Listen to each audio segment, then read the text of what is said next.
ടാംകോക്ക് എന്ന പേരിൻ്റെ അർത്ഥം 3 ഗുഹകൾ എന്നാണെന്ന് നമ്മൾ ഓൾറെഡി പറഞ്ഞല്ലോ. ഇന്ന് നമ്മൾ എക്സ്പ്ലോർ ചെയ്യാൻ പോകുന്ന ഈ 3 കേവ്സ് ആണ്. ഇപ്പം നമ്മൾ കടന്നു പോയിക്കൊണ്ടിരിക്കുന്ന കേവിൻ്റെ പേരാണ് ഹാങ് ഹായ്. ഈ കേവിന് ഏകദേശം 60 മീറ്ററോളമാണ് നീളം വരുന്നത്. ഈ കേവിൻ്റെ ഉള്ളിൽ കയറുമ്പോൾ തൊട്ട് തന്നെ ഒരുപാട് ഇരുട്ടാണ്. അതുകൊണ്ട് തന്നെ അവർ ലൈറ്റുകളൊക്കെ സെറ്റ് ചെയ്തിട്ടുണ്ട്. ഇതാണ് നമ്മുടെ അടുത്ത കേവ്. ഈ കേവിൻ്റെ പേരാണ് ഹാങ് കാ. ഈ 3 കേവ്സിലും ഏറ്റവും ലെങ്ത് കൂടിയ കേവാണിത്.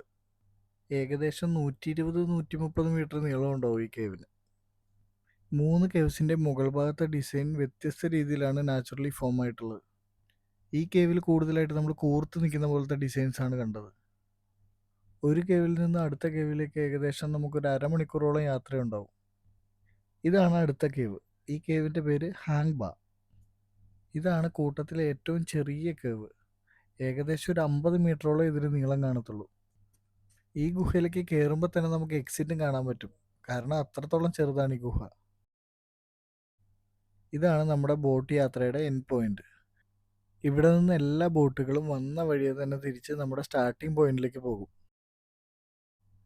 ഈ ടാംകോക്ക് ബോട്ട് യാത്ര ഒരു പ്രത്യേക എക്സ്പീരിയൻസ് തന്നെയാണ്. ഈ ഒരു ക്ലൈമറ്റിലുള്ള സീസണാണ് നിൻബിൻ വിസിറ്റ് ചെയ്യാൻ ഏറ്റവും ബെസ്റ്റ്. കാരണം ഇപ്പോൾ ഉള്ള വെള്ളത്തിൻ്റെ ലെവൽ ബോട്ട് യാത്രയ്ക്ക് അനുയോജ്യമായിട്ടുള്ളതാണ്.